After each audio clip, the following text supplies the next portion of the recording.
Bonjour à toutes, bonjour à tous, bienvenue dans ce nouveau Road Club. C'est la reprise après ce que j'appelle, moi, toujours, comme un vieux, les vacances de Toussaint, 2 semaines de repos à s'occuper des enfants sous la pluie, sous la drache nationale, comme on dit en Belgique.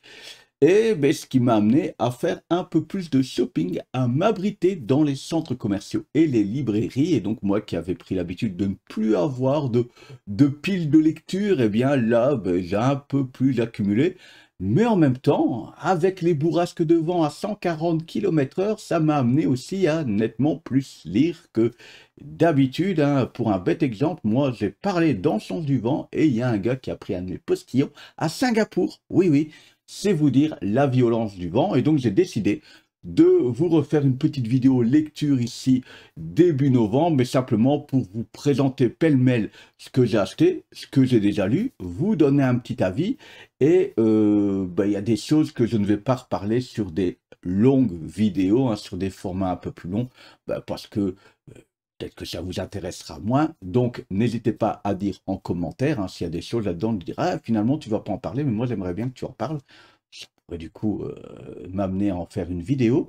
Il y a toujours en description, hein, des liens vers les différents ouvrages, vers les achats, vers des informations importantes, en vous conseillant toujours de vous rendre chez votre petit libraire. Voilà. Et puis on est parti, hein, il y aura pour une fois du comics et du franco-belge, hein. Et d'ailleurs, je vais commencer par le franco-belge.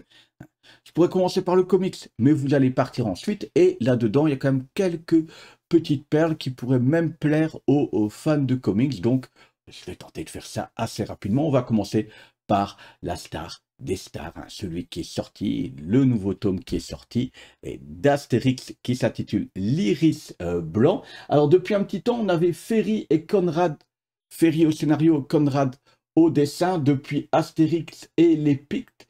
Et cette équipe a œuvré sur Astérix et Epic, le papyrus de César. Astérix et la Transitalique, celui-là, je l'ai un peu moins aimé. Je trouvais que ça ressemblait au Tour de Gaulle, mais en un peu moins sympa. La fille de Vercingétorix, c'est Astérix et le Griffon. Et ici, sur l'Iris Blanche, un nouveau scénariste, Ferry, laisse sa place à Fab Caro. Alors, soyons clairs, déjà du côté de Conrad, on le sait depuis un petit temps, mais lui, il a chopé le trait typique d'Astérix, hein, ça sans aucun souci, vraiment, vraiment, vraiment.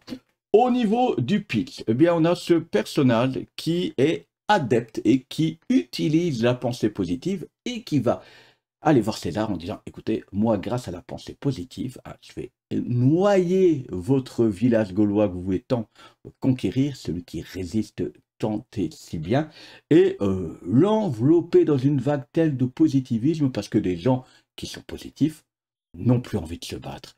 Et donc, ça sera facile. » Voilà le pitch un petit peu. Est-ce que c'est du Astérix? Oui. Est-ce qu'il y a des jeux de mots? Oui. Alors, bien entendu, les fans de la dernière heure diront oui, mais ce n'est quand même plus l'Astérix de l'époque. Moi, je trouve que ça s'y rapproche quand même vachement. Depuis Astérix et les Pictes, on est quand même vachement bien servi. Je vous dis, il y a la Transitalique que j'avais un peu moins apprécié, mais sinon, ça reste quand même de bonne facture, hein. N'oubliez pas qu'à une époque, après la Rose et le Glaive, on a quand même eu la galère d'Obélix, Astérix et la Traviata, Astérix et la rentrée gauloise, le ciel lui tombe sur la tête. Alors, et rappelez-vous de où on vient, et là, on est quand même super bien avec cet Astérix, hein, qui cartonne, hein. Ça, on le sait, ça cartonne toujours.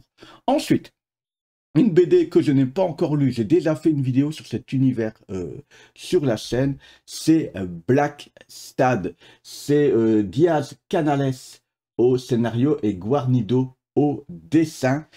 Black Stad, c'est quoi? C'est un univers détective, c'est un univers, comment on appelle ça?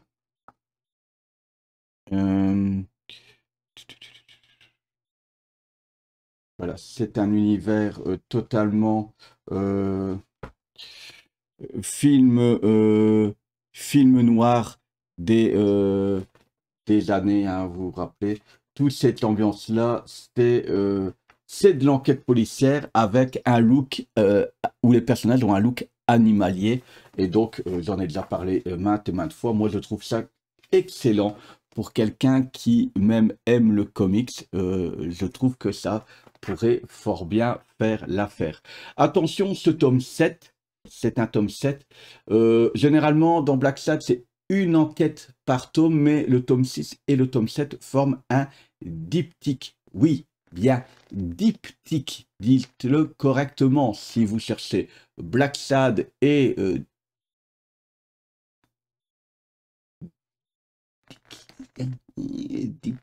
diptyque mal orthographié, si vous voulez, que finissant par pic, vous risquez d'avoir des drôles de blagues sur votre moteur de recherche Google. Donc Black Sad, la deuxième partie de ce diptyque, alors tout tombe.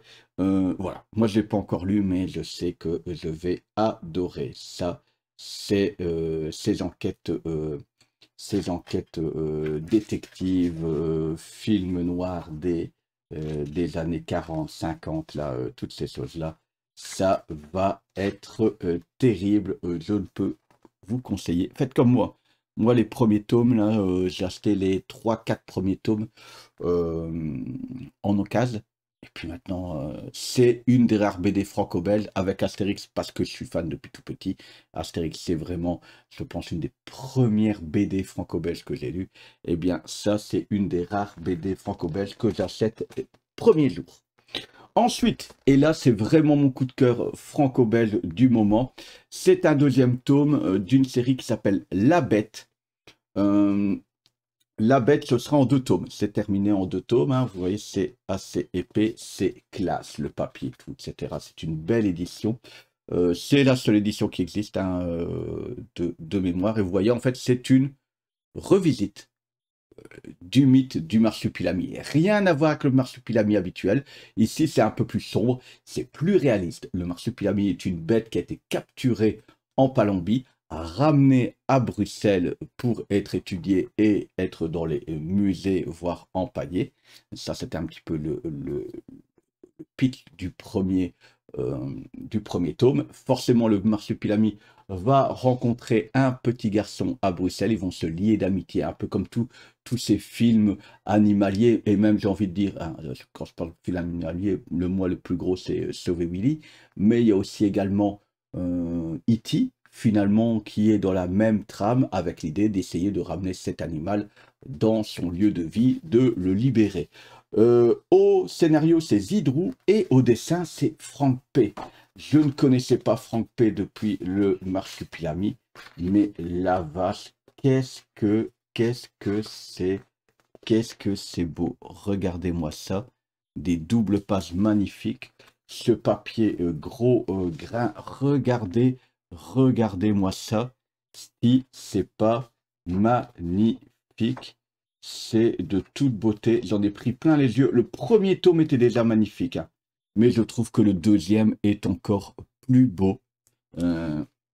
Personnellement, j'adore.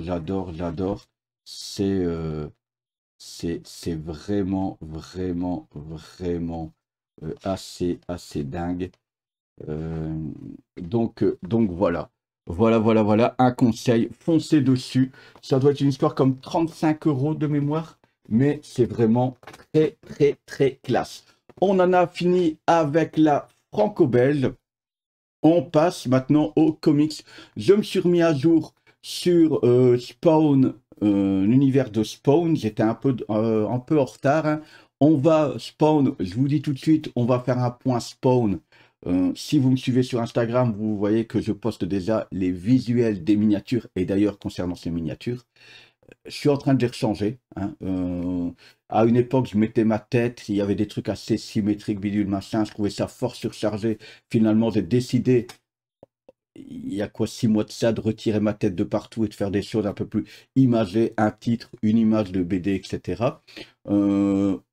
Ici, depuis la rentrée en septembre, c'est généralement le titre en énorme et un fond avec le titre un peu en filigrane comme ça. Ici, voilà, je tente de nouvelles choses. J'ai profité de la Toussaint et qu'il fasse un peu dégueulasse encore une fois pour changer ça. Donnez-moi votre avis en commentaire ou sur mon Instagram Read Club. Hein, vous le retrouvez en lien un peu à gauche, à droite sur la chaîne. Donc voilà. Mais en tout cas, vous savez, on va faire un point Spawn, simplement aussi parce que beaucoup de nouvelles séries, et oui, encore, ont été annoncées en 2024. On sait que de une série, on est passé à 4 séries un peu régulières chez Delcourt, et puis apparemment, il y a encore des choses qui vont venir se rajouter à ça. Vous savez que là-dessus, moi, j'étais un petit peu frileux de ce Spawnverse qui devait pas être trop imbriqué, finalement, qui est très imbriqué. Enfin, voilà. Je me suis donc mis à jour sur Spawn Renaissance tome 13, hein, les épisodes, ça c'est la série régulière, la série d'origine Spawn. On est là-dessus, on va des épisodes 327 à 332, avec notamment un épisode qui est vraiment très cool, vite fait, où on va parler de l'histoire de Cocolostro. Ça permet aussi de faire un gros point sur, sur la série, ce qui est assez cool pour le coup. Et du coup, un tome qui m'a fait retrouver un petit peu mes habitudes, qui m'a remis dans mes petites pantoufles de Spawn, et qui m'a un petit peu rabiboché avec les séries qui me faisaient un peu grincer des dents ces dernières semaines. Aussi, on va pas faire tout tomber. Hop. Aussi, King Spawn tome 3 avec cette magnifique, là aussi, hein. Là c'était une couverture de Paul Renaud qui était, là où on vous tourne, on est le dimanche 5 et Paul Renaud était chez Astro City à Lille pour la fin de sa tournée française. J'ai malheureusement pas pu y aller. Voilà, ça sera pour une prochaine fois, mais en tout cas, magnifique couverture. Et ici, magnifique couverture de Van Randall. Là, tant Spawn Renaissance, j'ai fini de le lire. Là, j'ai encore 2 épisodes à lire. Je suis un peu moins convaincu. C'est du Spawn. Mais voilà, je suis juste moins convaincu, tant par le dessin de Thomas Nachlik. Et Rafi Fernandez, c'est après ça colle à Spawn, hein, c'est un peu plus noir. Voilà, ça fonctionne toujours bien, mais voilà. King Spawn, on en reparlera aussi bientôt dans le point Spawn. À savoir que fin novembre, normalement, sort Gunslinger Spawn et qu'en novembre sort aussi les Spawn Batman avec les séries des années 90, hein, dans un volume, et puis la série de 2022 qui était sortie aux États-Unis, 2022, 2023, là aux alentours, qui sort. Ça va arriver aussi, j'espère peut-être faire le point Spawn en ayant cela en main pour le coup. Ensuite, j'ai mis la main sur enfin Batman Nocturne tome 2, et donc encore une fois, vous savez que si vous me suivez sur Instagram, que je vous ai présenté une vignette où je vais faire le comparo entre Batman Dark City, qui est la série Batman US de Zdarsky, et puis ce Batman Nocturne de Ramvi. Moi qui adorais plus Batman que Detective Comics, ça va peut-être un petit peu changer dans cet univers pour une fois que je retrouve clairement un peu plus de Batman en tant que détective, même si cette histoire de très ancienne famille de Gotham qui revient à Gotham avec des genres de pouvoirs mystiques. Pouvoir mystique, Batman, moi, ça fait pas toujours bon ménage, mais là, franchement, c'est bien ficelé. Cette couverture, elle est magnifique, je trouve, avec le masque là, coupé en deux, qui a une belle référence.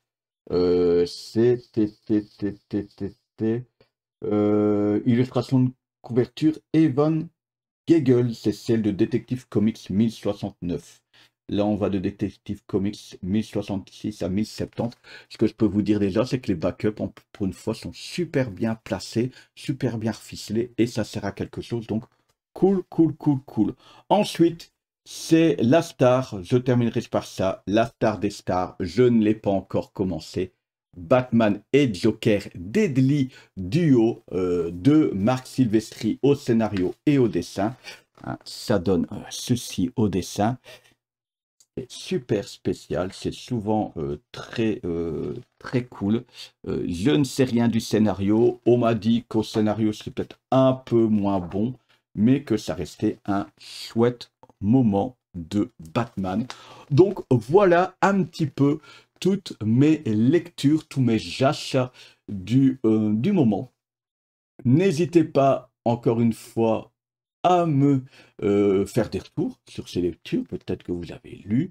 Est-ce qu'aussi ça vous va si je vous parle de temps en temps de franco-belge sous ce format-là? Je sais bien que quand je prends une vidéo pour parler d'une BD franco-belge, ça ne fonctionne pas. Ça fait une petite vue, hein. On est à moins de 100 vues, et maintenant j'ai la chance d'avoir une chaîne qui, alors ça reste minable au niveau de YouTube, mais qui passe les 200, 250 vues, qui arrive très régulièrement maintenant à 300, 400 vues depuis quelques temps. Voilà, dites-moi si ça vous va, si je vous parle de franco-belge comme ça, mais franchement, là, il y a deux titres, La Bête et Black Sad. Euh, je pense que ça peut plaire vraiment aux gens qui lisent du comics. C'est vraiment quelque chose d'à part, je trouve, dans la franco-belge. Et puis, ben voilà, les petits projets. Donc, on sait que il y aura une vidéo, ce sera la prochaine, le comparo Batman Dark City, qui est la série Batman, Batman Nocturne, qui est la série Detective Comics. Ensuite, il y aura sûrement un point, euh, un point Spawn. Je vous avais parlé de l'Omnibus Ultimate. Est-ce que ça vous intéresse réellement que je vous parle de l'Omnibus Ultimate en sachant qu'on a déjà quand même pas mal parlé sur la scène de l'univers Ultimate, mais si ça peut vous faire plaisir, ça peut vous faire plaisir. Je serai sûrement au festival Val en Bulle qui se tiendra le 18 et 19 novembre. J'y passerai, hein, je sais pas, un stand, hein, voilà. Mais j'y passerai sûrement du samedi après-midi pour aller chercher quelques dédicaces, puisqu'il y aura, il y aura, alors je saurais plus vous dire ça comme ça de tête, mais ça, vous avez les infos. Il y aura Bill Willingham de Fable. Il y aura aussi Hut, qui notamment, moi j'ai un Mutafukaz là qu'on m'a offert, je ne connaissais pas du tout. Il y aura aussi ici, que je ne dis pas de bêtises, Giuseppe et Cafaro qui a fait de la Suicide Squad. Voilà, il y a un petit cœur. Pourquoi il y a un petit cœur? C'est les heures auxquelles ils sont là. Il y a aussi, là j'espère vraiment, c'est mon objectif, Eleonora Carlini qui a été dessinée sur la série Green Arrow Rebirth, qui m'a vraiment, c'est vraiment les dessins qui m'ont donné envie. Et ensuite il y a Acdé, donc j'irai faire mon petit Lucky Luke, un cowboy dans le coton de Acdé. Et alors là, alors c'est la seule chose que j'ai de cette personne. David Messina. Et donc moi, je vais essayer de faire dédicacer mon omnibus. Il avait fait Ultimate Spider-Man numéro 5. Donc voilà, ça c'est au festival Valambule à Valenciennes le 18 et 19 novembre. Moi, je vais sûrement essayer de passer du samedi. Et donc, on sait jamais, si vous me reconnaissez, mais ça peut être sympa de discuter avec vous sur une première rencontre IRL. Franchement, si je croise un de mes... On arrive quand même à 685 abonnés tout doucement. Ce serait formidable. Et donc, je vous ferai sûrement un petit retour là-dessus, si j'ai réussi à choper des bonnes petites choses, ou si j'ai réussi peut-être à filmer quelques petites choses. Moi, j'y avais été l'année passée. J'avais réussi à choper quelques petits trucs, notamment faire dédicacer mon King Spawn volume 1 par Jim Song. Donc voilà. Voilà.